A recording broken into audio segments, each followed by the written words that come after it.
الله الرحمن الرحیم 2 جنوري 2022 ته په کراچۍ کې د پښتون ژغورنې غورځنګ جلسه وي.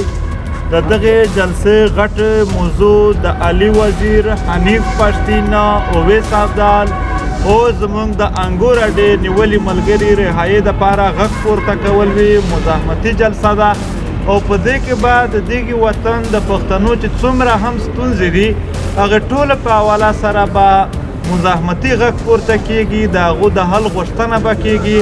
ټولو پښتنو ته د ګډون د شمولیت دعوت ورکوو چې راشئ د خپل وطن په خاطر، د خپلو اتلانو په خاطر، د خپل مظلوم ولس په خاطر باندې راشئ، یو موټی شئ، یو وزر شئ او د خپل خاورې، د خپل وطن، د خپل ولس، د خپلو خلکو، د خپلو مشرانو دفاع وکړئ، د دوی سره ودرېږئ. ډېره مننه.